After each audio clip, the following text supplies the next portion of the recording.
Hey, how y'all doing out there in YouTube land? This is Stiletto coming at you from the Wild Wild West.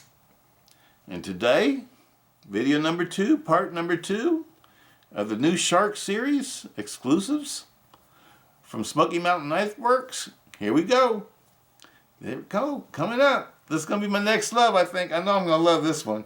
Even though I'm not a big liner lock fan, this one I'm going to put some good old Army know-how into. And polish this one. I know I'm going to fall in love with it after I put the elbow grease in it. I don't know. It's going to be one of my favorites. I like the Shark from the get-go. I was attracted to the Shark the first time I saw it. I like it.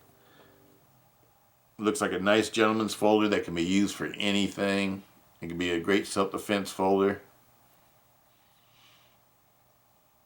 And this one, this one is not like the what do you call it, the Hornet, but it doesn't really encase my finger, so I don't really feel super safe with it. And so I love this knife, but I'm not sure if I'd want to carry this one, because I don't know. Maybe in the frame lock version, I would feel a little bit safer with it because you hold the lock down on the blade tang. I feel safer with a frame lock over a liner lock. Unless the liner lock's made like a cold steel liner lock where, you know, it's folded over and it covers the whole blade tang like that. I feel safe with that. And I've been carrying these things for years, and I've never had one fail on me before. See, when it's made like that where the liner's folded over and it's folded over under the blade tang, it makes it harder for it to slip apart. This was the first tie light I had. It's not the handle scales that came with. It had the original style Zytil handle scales. Like everything, I always modify things over the years, but I've had this one for a lot of years. It's been polished and repaired so many times it doesn't even have any markings on it anymore. Absolutely love it though. And you know what? It still centers perfectly. And it's still fast. It's got a little bit of, can you hear that? A little bit of up and down play. Like I told you guys, I wear out things. But I'm not afraid of this one coming, you know, like what do you call it, the lock rock or whatever, you know, from when you wear down the leaf spring where it contacts the blade tang. Because it's not the blade tang that's worn out, it's the leaf spring that wears out.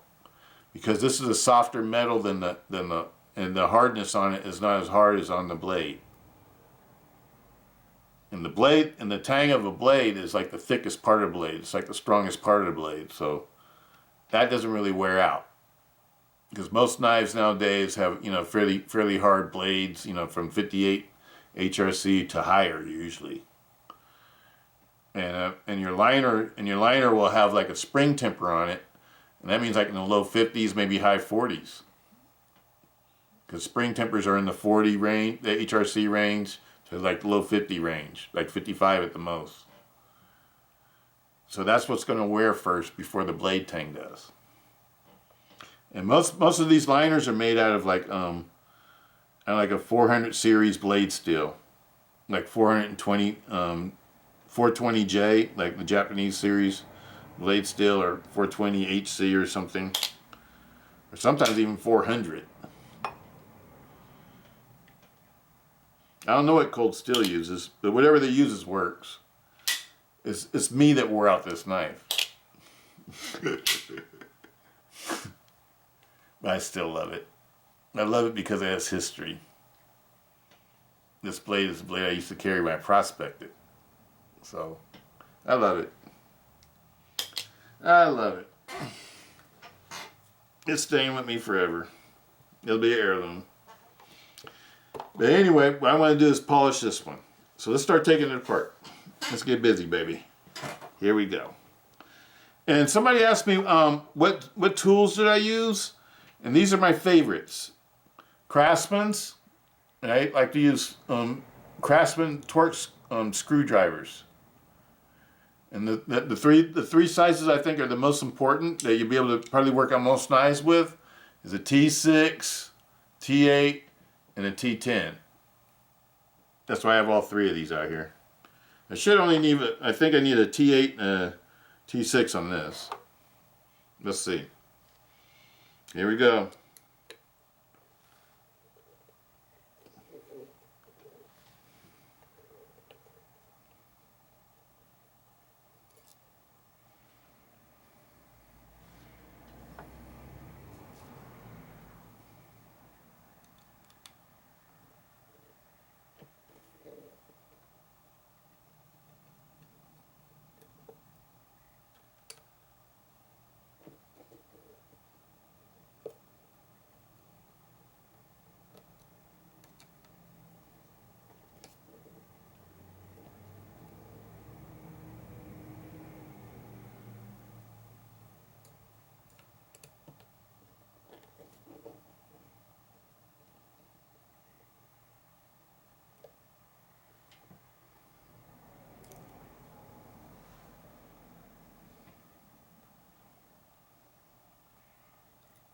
Always like to make sure see what size the screws are.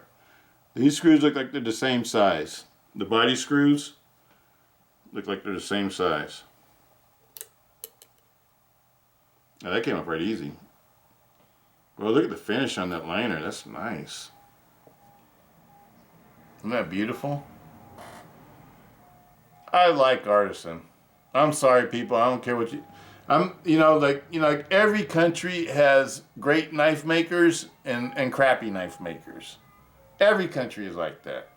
And I think Artisan is one of the great knife makers for China.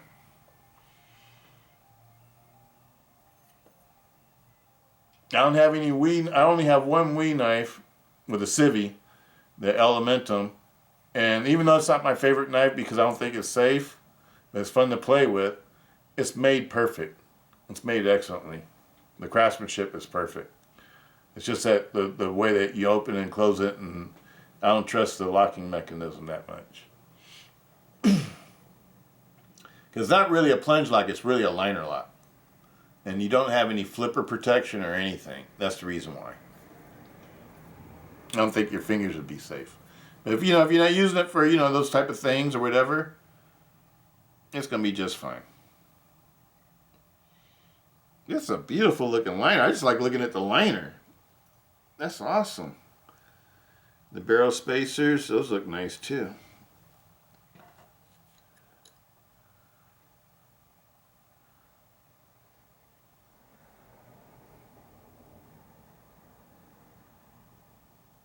Looks like they're encaged in Teflon.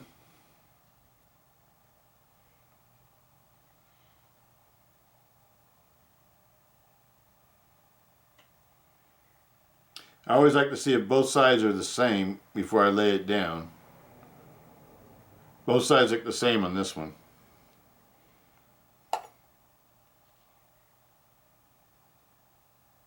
Looks like it should be a pretty sturdy blade too.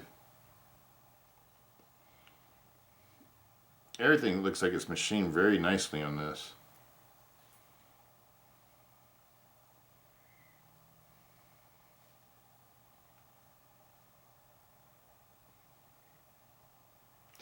One thing I noticed, so this is slotted to be something that shouldn't turn,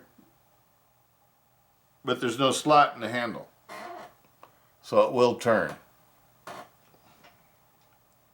So maybe in some models it doesn't turn, I bet, because I bet you they use the same pivot screws for probably all their models.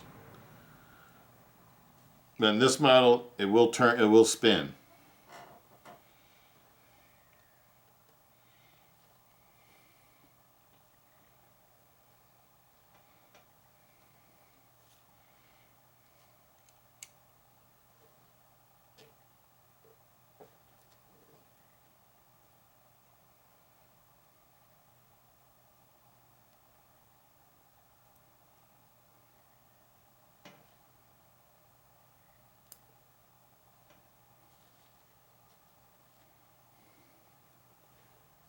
Yep, all the same size.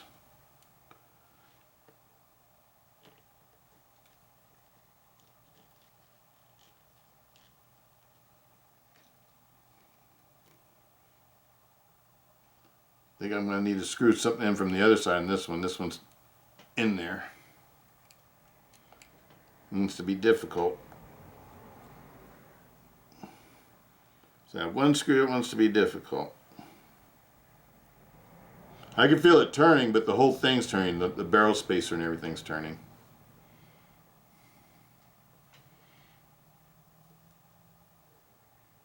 And that's a short screw because it goes with that.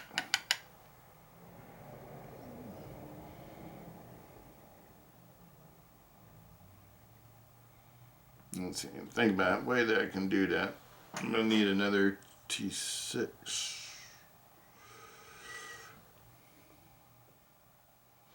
Okay. Hold on, people. I'm going to need another driver.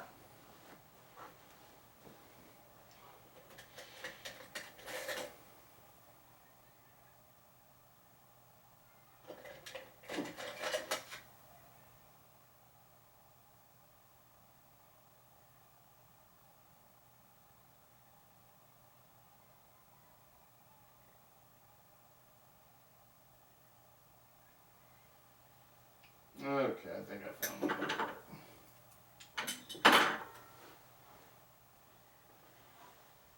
This one's kind of worn out, though. I hate to use it. Let's see if it'll work. This one, my old Craftsman says, and it needed to replace it, but they closed the store in our area.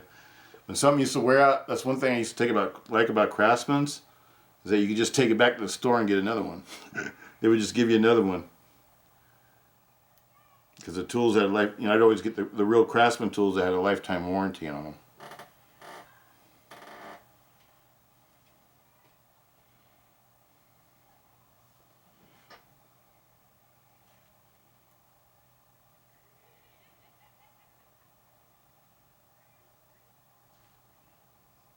There you go, kids playing outside.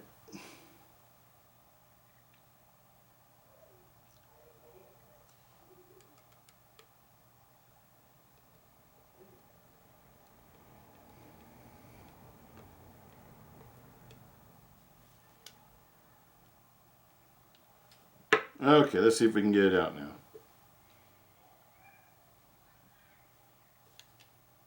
Use the good one on this side.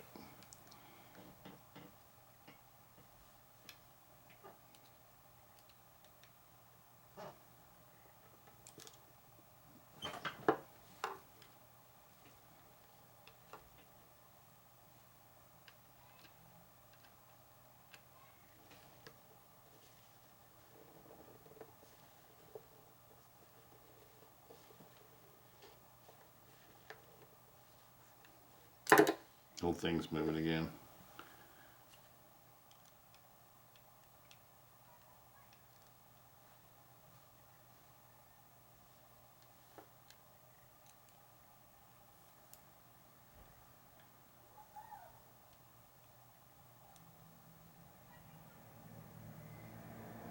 I know one other thing I'm going to try real quick.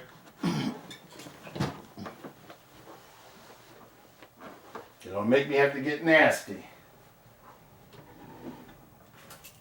Have to bring out the big tools. They're going to make me have to get tough on this one. Yes, vice grips. Let's cover it up so we don't scratch anything.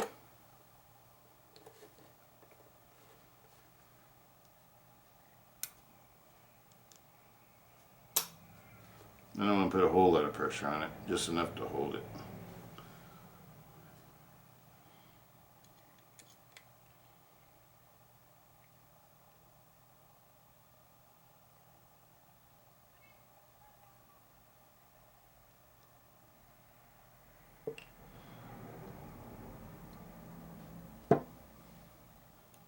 There we go.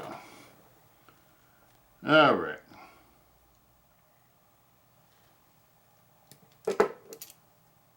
Now I might have to use a vice grip to get this one off. I know this one is going to come off now. There we go, it came off. I could just let that stay there. I don't have to worry about taking that apart. But we do need to get this little clip out. We'll probably push it out right here. There we go. Leave all the parts together. That's it for this part. Next part, I should have everything polished. And the parts I'm going to polish are these two pieces right here.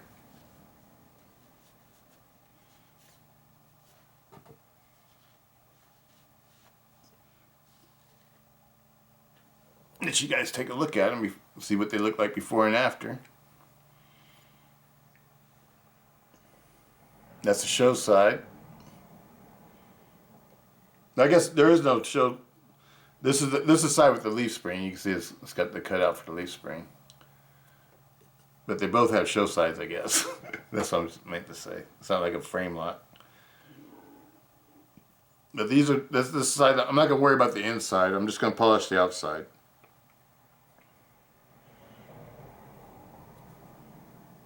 Because the inside, you know, you don't see it anyway because it's up against the liner. It's not exposed, so I'm not going to worry about polish. I might give it a light polish, so it'd be polished around the edges. Because I'm going to polish this area, all of this, all of this, all of this, and probably a little bit around the edges. A little bit around the edges. Very lightly, though. Just enough so when it's together, if there's any overhang, let me see how this fits. So let me make sure I know what I'm talking about. Oh no, never mind. I don't need to do the edges like that. I mean the back side. The back side I don't have to do at all. Because when they fit together like they'll fit together like that.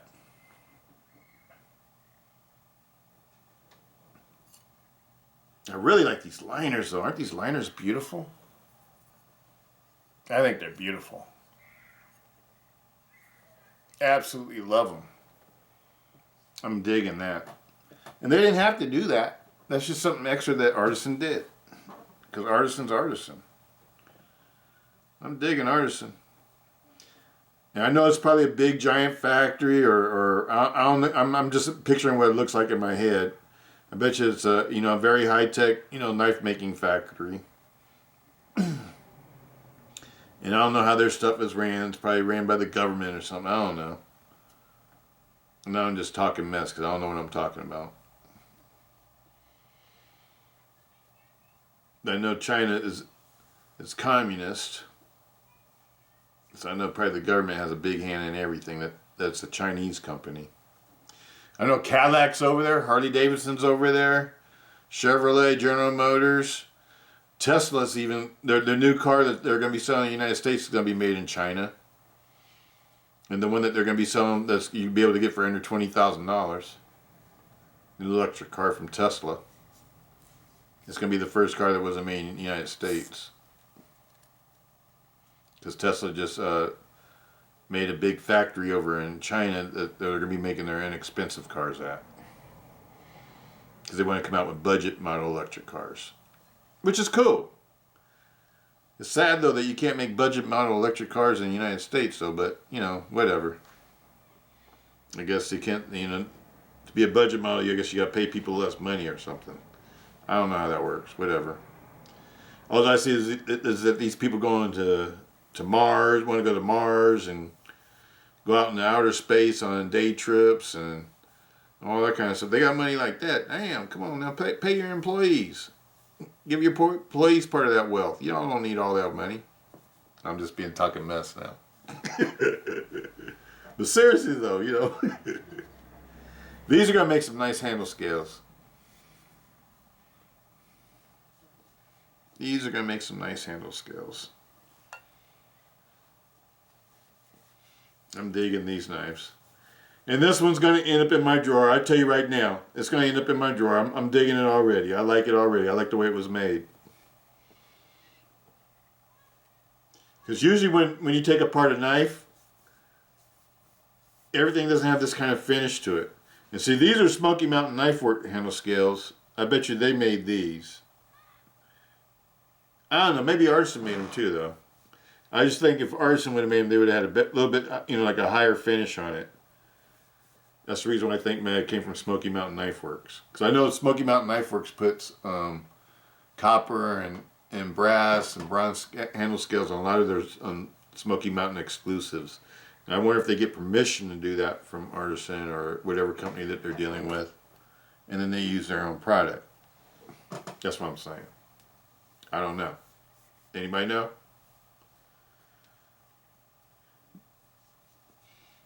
But I don't know, but the pivots on these are different too, though. They're not blue pivots like on my black G10 one. Maybe there's a model that doesn't have G10 or something. I don't know. Maybe there is a model that's cheaper than the black G10 one I have. This one I'm talking about. See, the pivots are blue. These pivots are on like a satin finish. This one's blue. But same liners though, everything else is the same. Same blade, everything else. The only thing is that the handle scales are different.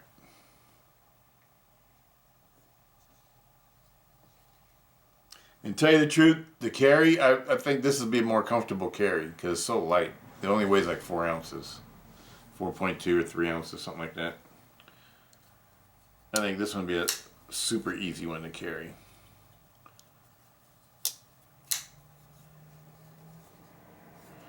I haven't carried this one because I didn't like the shiny pocket clip. You know me, people. Some got shiny pocket clips. Sometimes I don't want to carry it. You know how I do. It's got to have a black pocket clip or something that's not flashy. This is nice. These are nice. Absolutely love them. Absolutely love them. Yep, I still have all the same knives out from the previous video because this is just following up on the next one. But anyway, the next video will take a while to do this. Probably going to take me like 2 or 3 days before, it'll probably be like next week to tell you the truth, before you see the next video. The final video, the conclusion video, the result video of this one. Because I have to do all this stuff in between work hours and kicking back hours and whatever. But anyway, peace out, Stiletto. Hope everybody's doing good out there. Stay safe. Peace.